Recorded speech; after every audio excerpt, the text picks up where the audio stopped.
That Mitchell and Webb sound, starring David Mitchell and Robert Webb, with Olivia Colman and James Barkman.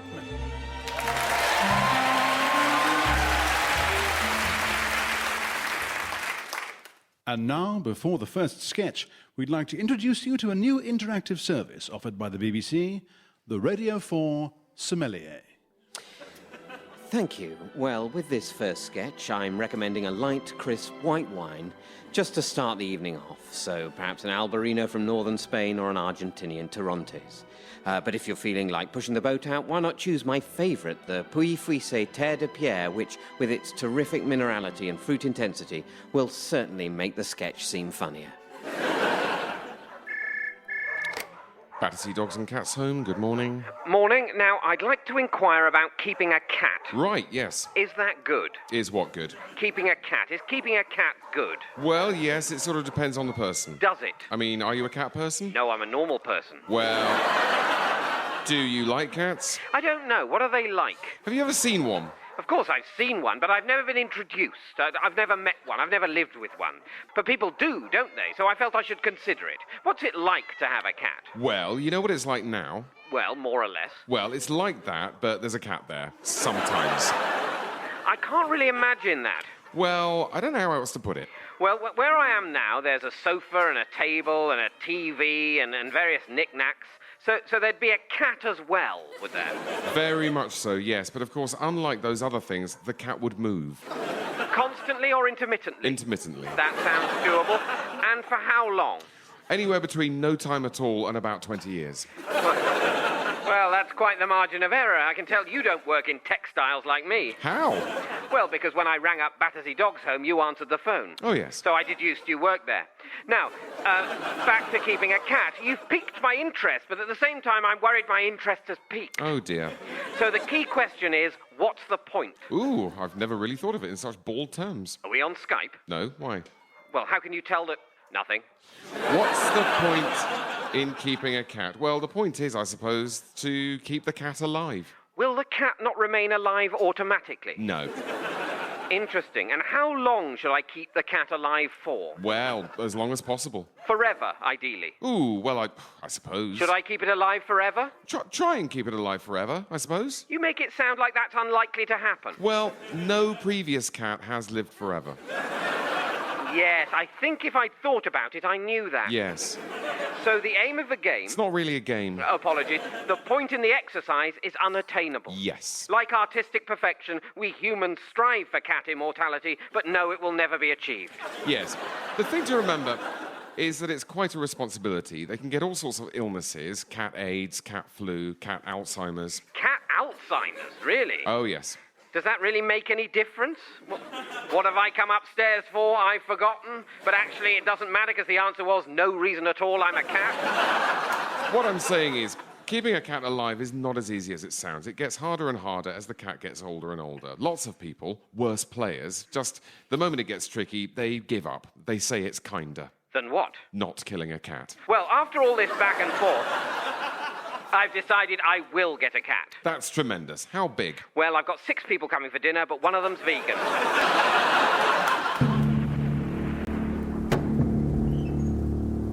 This way, sir. Olga will take your bags. Olga. Thank you, good innkeeper, but I do not intend to stay the night. You are here for the open mic? No. Nobody comes for the open mic. I merely seek some refreshment while awaiting the Count's coach to take me to the castle. The castle, sir? Yes, Castle Dracula.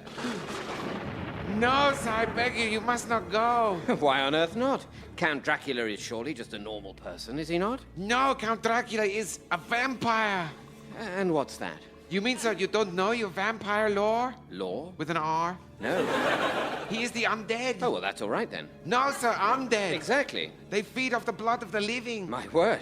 And they sleep in coffins during the day. What curious beasts these vampires be. And they cast no shadow. More. And you can only kill one Let me get a pen. with a wooden stake through the heart and Wooden stake? with running water and... Right, so... And you may ward the vampire off with a A crucifix. crucifix. A little Jesus. So they fear the image of Christ. And garlic. What? And mirrors. Uh-huh. and they can enter your house only if invited, and... So, sorry, is there much more? Of the law. Of the law. Yes, and... And? He casts no shadow, No, and... you've done that. Yeah, he can turn into a bat. What? And a wolf, and... I've stopped writing. And a mist. So he can take any shape. No, only those 3 things, and... And the end, goodbye. What? No, and... May I have my bags, please? You fool, I have not yet told you the most important vampire thing, and... He has sausages instead of legs. No, and... He goes two-dimensional near Ginger. No, and... Stairs make him deaf. No, If you and... show him a picture of a bus, his knees fall off. No, and... If you turn him upside down, he goes... "Nee-oo." Yes. Goodbye. Okay. Now, this next sketch has a bit of a satirical point to it, so we're switching to red, but looking for something medium-bodied to help bring out the middle-of-the-road liberal message.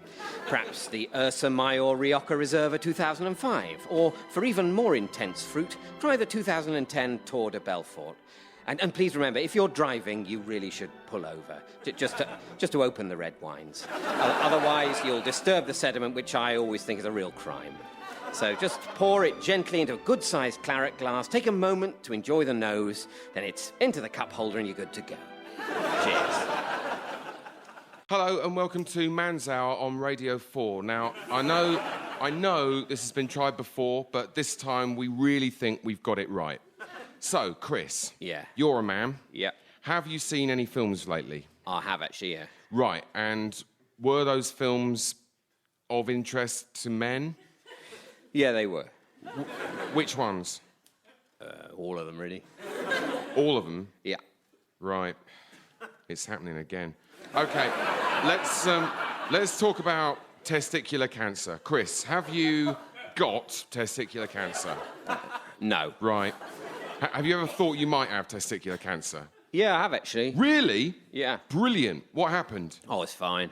Oh, but I mean, what? Tell us more. Well, I found a very small lump on one of my testicles. I went to the GP. She had a look. She said it was probably just a cyst, but she sent me for an ultrasound just to make sure. So I had that, and she was right. It was just a cyst, and they said it would go away on its own, and then it did. Right.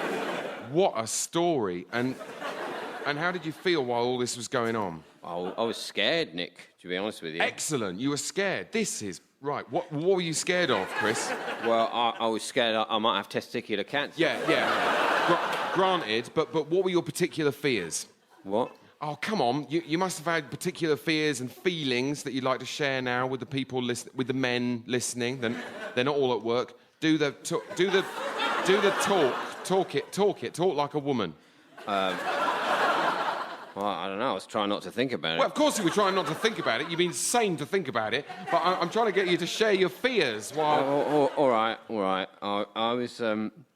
I was afraid my testicles might drop off. No, you weren't. I was afraid they might drop off. How do you know? No, you're just being... How do you know what I was scared No, you're just of? being silly now. They don't... I'm not. I was genuinely... They don't drop off, Chris. That is ridiculous. They might lop them off. The doctors might have to lop them off, but they don't just... Oh, that's nice. What? It's true. That's nice for the people listening who might... The men listening, they're not all at work, Chris. For the men listening who think they might have testicular cancer, talking about lopping their balls off. Well, they might have to. That's life, isn't it? It's better than being dead. There's no point crying about it, is there? No point getting emotional about cancer. That's not going to bring my old man back, is it? No point getting emotional about it. You've been listening to Man's Hour on Radio 4. We'll try again another time.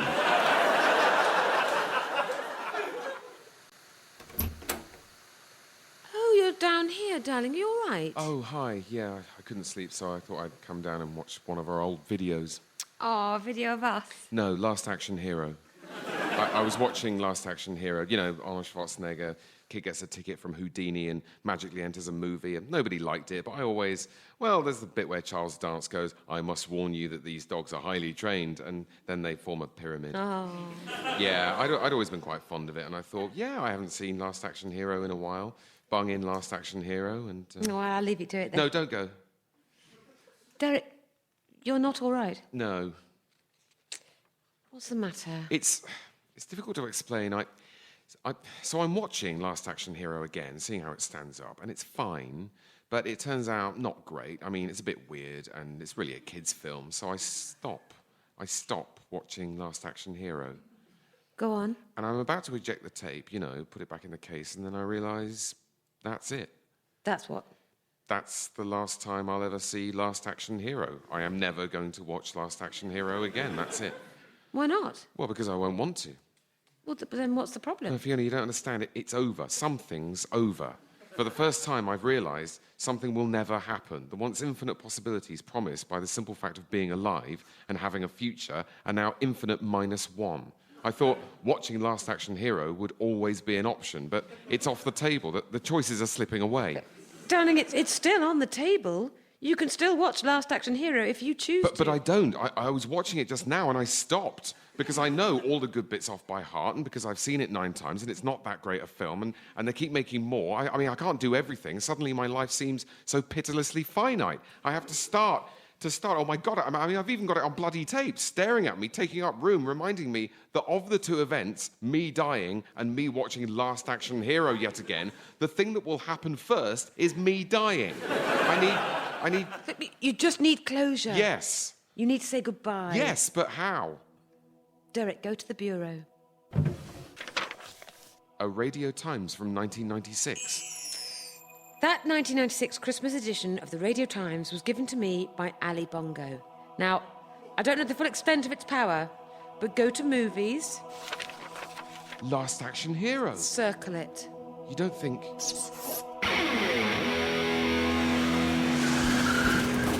Where?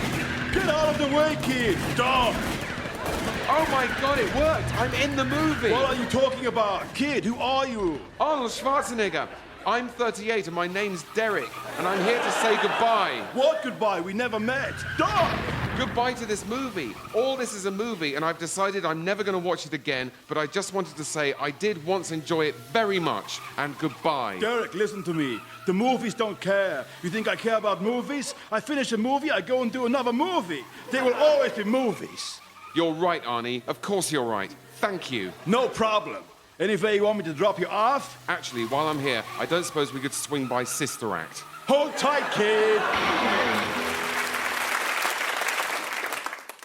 So, to conclude, I lost my job, my wife took my kids away, I lost the house, had to turn to male prostitution, all because of the heroin.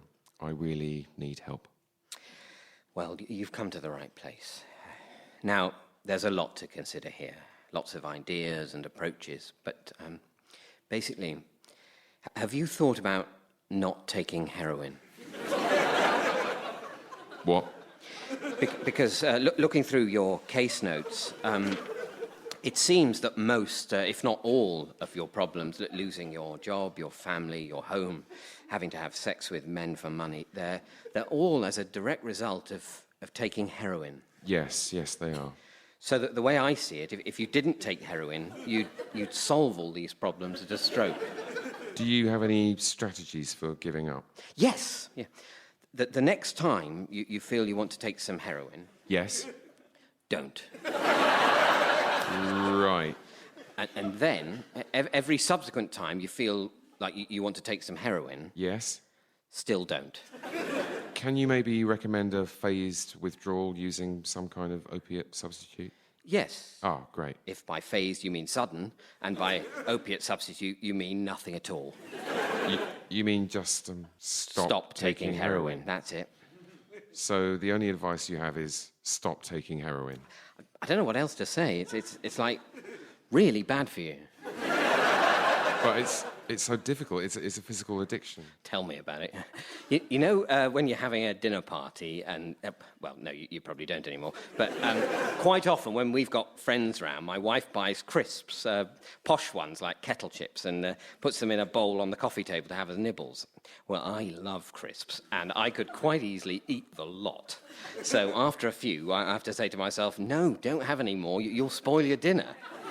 You see, heroin is like your crisps, but instead of spoiling your dinner, you've ruined your whole life. Uh-huh. Sorry, guilty as charged. All that talk about crisps made me feel like some. Must be the same for you and heroin. Mentioning heroin all the time must really make you feel like some heroin. Yeah. Heroin. It's a funny word, isn't it? Heroin. heroin. Heroin.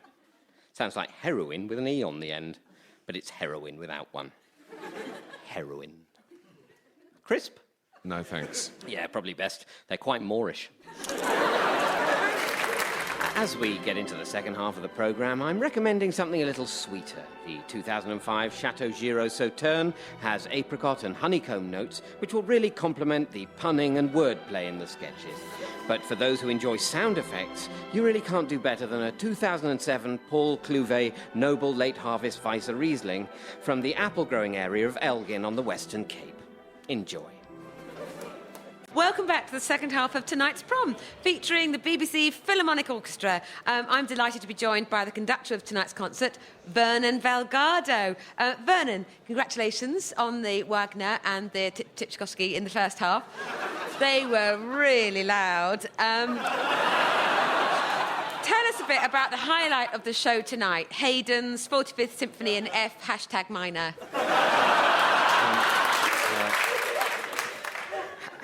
Yes, the Farewell Symphony, a perennial favourite for audiences. Haydn was a bit ahead of his time, wasn't he, writing a piece with hashtags in? Right, yes, those hashtags, like in F #minor, are the symbols we use to help the musicians know what to do in the piece. Well, I looked at some of the instructions the violin people have in front of them, and it looks like there's quite a lot of hashtagging they have to do. Does the use of phones in a piece like this distract the band? No, well, it's... Perhaps I should explain that there are no phones in the... Look, you're right in one respect about Haydn, or Haydn, as he liked to pronounce it. He was very ahead of his time. His expansion of sonata form paved the way for Beethoven, for example. Oh, was he the blind one? I think you're thinking of Delius. No, never heard of him. Do you think Haydn would have used phones in his music if he'd been alive today? Oh dear.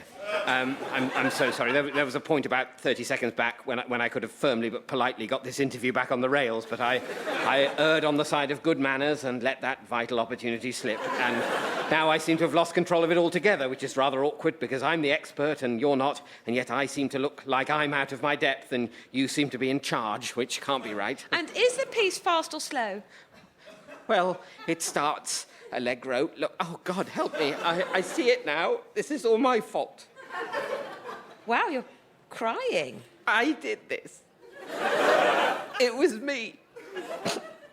I want to say to my peers, my colleagues, my wife and children, I'm so sorry. I didn't know it would lead to this.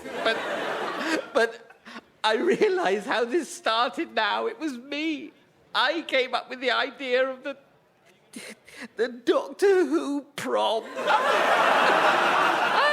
like that one, especially the Daleks. I didn't realise. I didn't think that throwing one populist crumb to the pigeons would lead to this grotesque charade. To me at the proms, talking to someone from...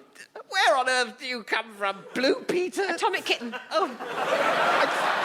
I should have seen the signs when I was the only one on the steering committee to veto the idea of throwing out anyone who claps between movements. I should have known then that I was heading to the dark side.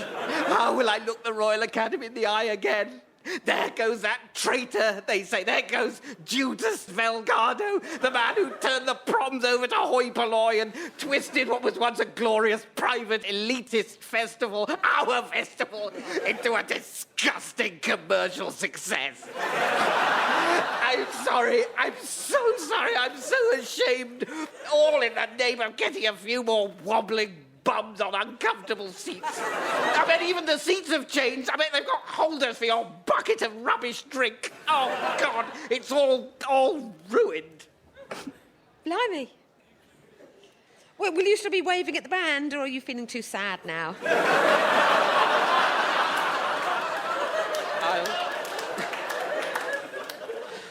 I'll be waving at the band.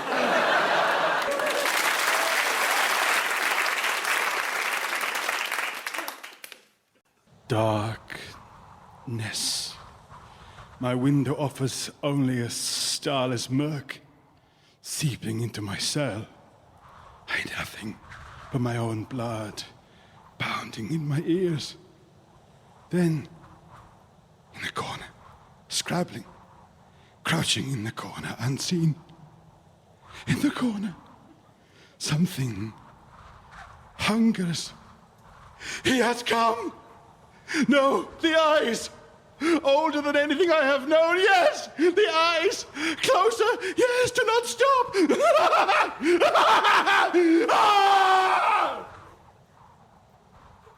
A round of applause there for Milnesh the Tinsmith. Thank you, thank you. Well, so nearly at the end of the very first open mic night here at the Little Inn at Drexholden, in the shadow of the castle whose name we dare not speak. And hello, join us. Come in. Hello? Are they? No? They're not. Okay. Well, please welcome now to the stage Greta the Gypsy. Hello, hello. Are you all having a good time? So my name is Greta, and yes, as you have probably guessed, I am a gypsy. I can see everyone now going, oh no, she will steal my children. Yeah. Don't worry, I will not steal your children. I will steal your children. No, I won't. So, no, because... Yeah, so, forget what I will say. No, yes, no, because there's a lot of misconception about gypsies, isn't there? Dance!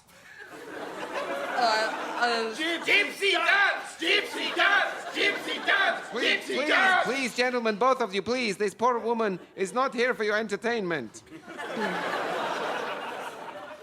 Hello, sir, you in front. What is your name, darling? Why? She will curse you! Burn her! Burn the gypsy! Burn her! Burn her! Burn her! No, townspeople, please, no! Let him speak! We have not yet done the joke competition. Okay, thank you. Judging by applause. Remember, winner receives a meal for two at Udo's Ditch of Goats. First entry. What is a vampire's favorite breakfast? English. I cannot read this. English coffin. Muffin. English coffin muffin. Anyone?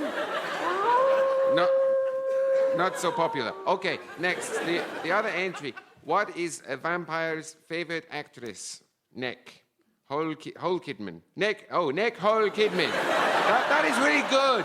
We have a winner, and it's Greta the Gypsy. Cheat! Burn her!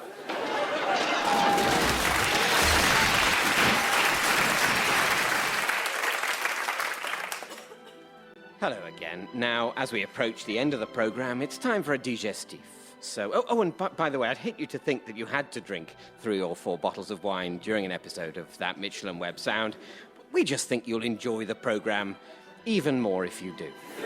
So, yes, why not round off the evening's comedy with a Noval 20-year-old tawny port, wonderfully mellow with toffee Brazils and hazelnuts that linger forever, or alternatively, a Temperley cider brandy from Somerset, the friendly cousin of Calvados, if you will. Or even a generous peaty slug of 12-year-old Cale Isla single malt. That should see you through. Don't you sometimes feel weighed down with all the little worries of life? I know I used to, but that was before I discovered a way to consolidate all my existing worries into one manageable sense of sheer existential terror. It used to be difficult for me to focus with my diverse, diffuse, and often maddeningly nebulous fears occupying my time. I used to worry about crime, global warming, what my colleagues thought of me, getting cancer, falling house prices, cultural decline, never finding love, rising house prices, lack of social cohesion, and not having sufficient pension provision. Then I talked to thehorror.com. And they showed me the bleak truth at the heart of the universe. Now I spend 1 day a month locked in a box screaming. And the rest of the time, well, everything else just pales into insignificance. If you cannot cope with the bleak truth of the heart of the universe, your sanity may be at risk. After 45 minutes, he was eventually tranquilized by keepers. Zoo staff say they have no idea how the Education Secretary gained access to the enclosure, but fear that damage to the nest may be irreparable. And now over to Helen for a look at the weather. Thanks, Matthew. Well, the good news is that thanks to a lovely band of high pressure, this spell of fine, sunny weather is going to continue for the rest of the week, with the southwest enjoying temperatures as high as 32. So do slap on the sun cream. Thanks, Helen. Sounds like a great week for all of us. Or is it? With me is Mike Lesney from the Met Office. Mike, you don't like sunshine. What do you make of what Helen's just said? Well, I don't think we should take these kind of statements on trust. It's not enough to say the weather is fine when it plainly isn't. I, like many people, prefer rain. I'm sure if you're a rain enthusiast in the southwest, say, you're a Taunton snail or a peony on the verge of the M5, enjoying this unbearable weather is the last thing you'll be doing. And the high pressure? Don't see what's so lovely about high pressure. Ask a student doctor or someone deactivating an IED. Helen, you've heard what Mike said. The weather, far from fine. Well, with respect, I imagine Mike's views are not shared by the majority of the country who do like a bit of sunshine. I think Mike might be representing a very small slice of opinion. Helen, you know we can't be seen to be giving undue prominence to any one standpoint. But that's farcical. Not all issues are polarised like that. You may be right. To that end, I'm joined down the line by Susan Kellman of Fox News. Susan, surely balance in reporting is vital. I simply can't agree. People want information, sure, but they want their values reflected as well. So it's impossible not to display editorial bias. We might as well embrace it and be open about our selections. Fascinating difference of opinion there, Susan. At which point I'd like to bring in Robert Grant, who thinks it isn't fascinating at all. Robert. Robin. Sorry? It's Robin Grant. Sorry, Robin Grant. It says Robert on my notes. No, it doesn't. I think it does. I like to think I know my own name. That is just your opinion, so I can't let it go unchallenged. Robert. Robin. Robert. On the other hand, I may need new glasses. Of course, if you're an optician and you think I don't need new glasses, please text in. We'd love to hear your opinion. I wouldn't. This is terrific radio, really terrific. And do tweet in if you think it isn't.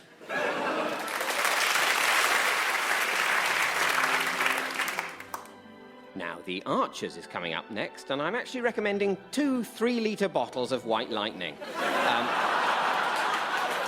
They're about £3.50 a bottle, and you should get as much down you as you can as quickly as possible. Then that should make things a little more bearable.